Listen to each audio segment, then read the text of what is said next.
The lawyers getting into trouble with Claude AI aren't using bad AI. The tool is the same tool the lawyers who are getting it right are using. Same model, same capabilities, same outputs. The difference is the mindset. In May 2026, Garfield AI won a contested trial at Wandsworth County Court with AI-drafted court documents. The judge read them, opposing counsel reviewed them, nobody raised a concern. In the same period, Pinsent Masons was criticized by a high court judge and referred itself to the SRA after a lawyer sent correspondence containing false information generated by an internal AI system. Sullivan and Cromwell apologized to a U.S. bankruptcy court after filing documents with fabricated citations. 3 firms. The same underlying technology. Completely different outcomes. The difference wasn't the AI. It was how the lawyers using it were thinking about it. This channel covers a lot of workflows, prompts, and techniques. This episode is about the thing that has to come before all of them. The frame. The mindset. Because without the right frame, the best prompts in the world will eventually get you into trouble. And with the right frame, every technique on this channel starts to make a different kind of sense. Most lawyers who start using Claude approach it through one of 3 frames. All 3 are wrong. And all 3 are understandable. They're the natural frameworks lawyers apply to a new tool based on the tools they already know. The first is the search engine frame. You type a question and you expect an authoritative answer. The problem is that Claude is not a search engine. A search engine points you to a source, and you evaluate the source. Claude is the source. It produces the answer directly, and it produces it with the same confident register whether it's right or wrong. A search engine that gives you a wrong result looks wrong. The link doesn't work, the source is unreliable, the page says something different. A Claude output that's wrong often looks completely right. That's the search engine frame problem. The second is the junior lawyer frame. You treat Claude like a junior you can hand a task to, review the output, and sign off on. The problem is the accountability structure. A junior lawyer who produces a weak draft is professionally accountable for it. You can supervise them, train them, hold them to a standard, and if something goes wrong, there is a person responsible.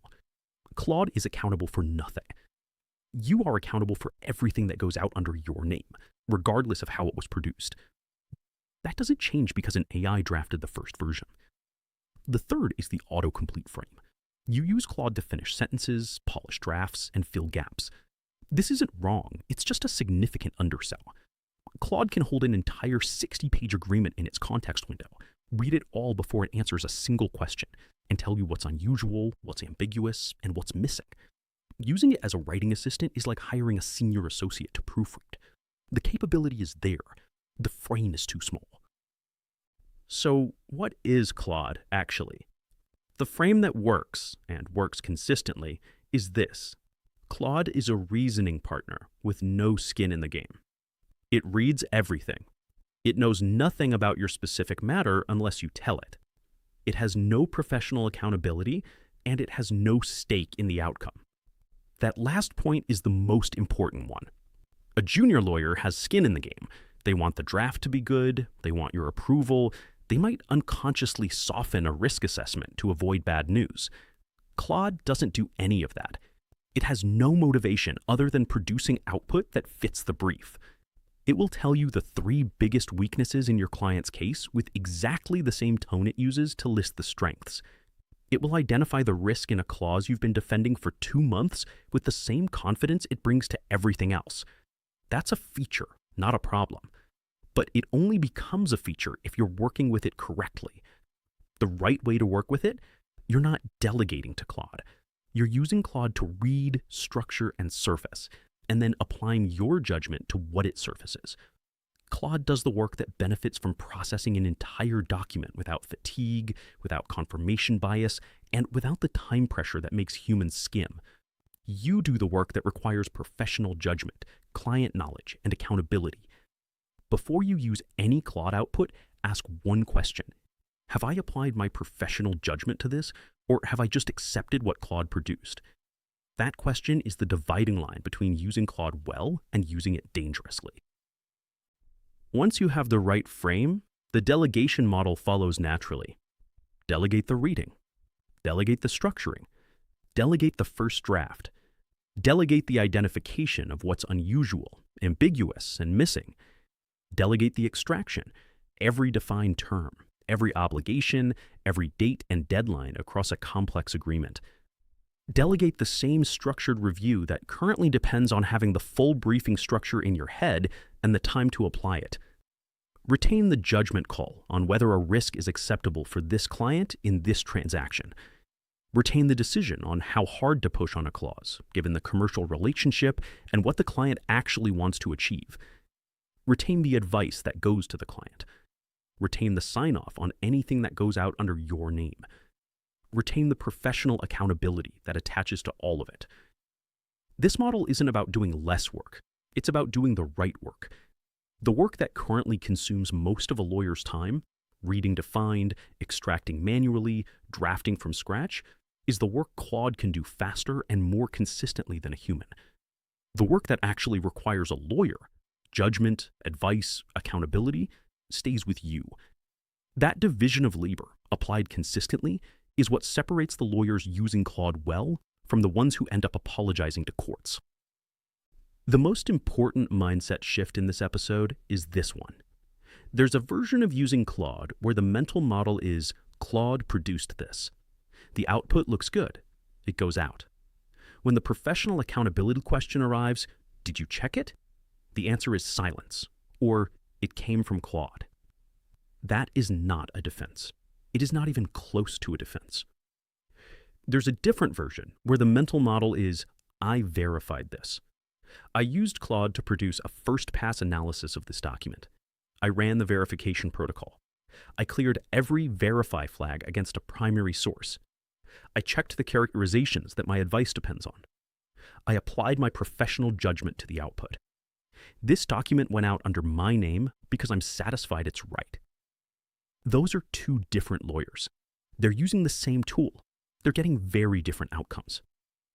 The firms that apologized to courts in 2025 and 2026 weren't staffed with careless lawyers. They were using AI the way they'd been using tools their whole careers, producing output, reviewing it quickly, sending it. The difference with AI output is that it looks authoritative, regardless of accuracy. The traditional signals of quality, the formatting, the confident language, the structured argument, are all present even when the substance is wrong. The verification mindset is what compensates for that. It asks the harder question, every time. When the frame is right and the verification mindset is in place, something interesting happens. The lawyer who operates this way isn't just protected from the errors that are making headlines. They're faster, more thorough, and more professionally defensible than a lawyer who doesn't use Claude at all. Faster. The reading, the structuring, and the first-pass analysis that used to take a morning takes 20 minutes. The time recovered doesn't disappear. It goes to the judgment work, the client conversation, the strategic thinking, the work that clients are actually paying for, and that most lawyers never have enough time to do well. More thorough. Claude reads the whole document before it answers your first question. It doesn't skim. It doesn't miss what's buried in Schedule 3. It doesn't skip past 4 of the document triage because it's Friday afternoon. The review is as thorough at the end of a long day as it is at the start of the morning. Human fatigue doesn't affect it. More defensible. Every flag cleared. Every characterization checked against a primary source. Every output reviewed with professional judgment before it went out. The verification mindset doesn't just reduce the risk of errors. It creates a record of professional practice, a demonstrable standard of care that holds up to scrutiny from a client, a regulator, or a court. That's the outcome when the mindset is right.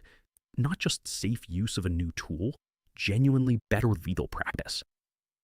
One more dimension of this mindset that most firms haven't fully worked through yet. What does supervision look like when the junior is an AI system? The answer isn't that supervision goes away. The professional accountability of the supervising lawyer is identical whether the junior who produced the draft is a human or an AI. What changes is what you look for when you review. With a junior lawyer, you're looking for errors of judgment, missed issues, incorrect analysis, cases cited for the wrong proposition, advice that answers the question asked but misses the one that should have been asked. With Claude-assisted output, you're looking for all of those things, and then some additional categories that are specific to how AI systems fail. Confident-sounding inaccuracies that didn't get a flag because Claude didn't recognize them as uncertain. Characterizations based on training data rather than current market practice in your specific jurisdiction and industry. Factual drift, dates, figures, and party names in the output that don't quite match the source documents. The gap read, what should be in the output that isn't because the brief didn't ask for it. And the register check. Does this sound like it was written for this specific client, or does it sound like a template? The mindset for senior lawyers is this. You're not reviewing Claude's work. You're reviewing the work of a lawyer who used Claude. The standard is the same. The checklist of what to look for is different. And the verification protocol on this channel is that checklist, built around Claude's specific failure modes, not generic quality control. The prompts follow from the mindset, not the other way around. Every technique on this channel, the 6-element brief, the 4-pass document triage, the verify instruction, the opposition read, the client summary prompt, makes a different kind of sense once the frame is right. They're not tricks. They're the natural consequences of working with a reasoning partner that reads everything, knows nothing, has no professional skin in the game, and needs to be told what matters before it starts. The right frame, reasoning partner with no skin in the game. The right model, delegate the reading, retain the judgment. The right question before anything goes out, have I verified this or have I just accepted it? That's the mindset. Everything else follows from it. That's the episode. See you in the next one.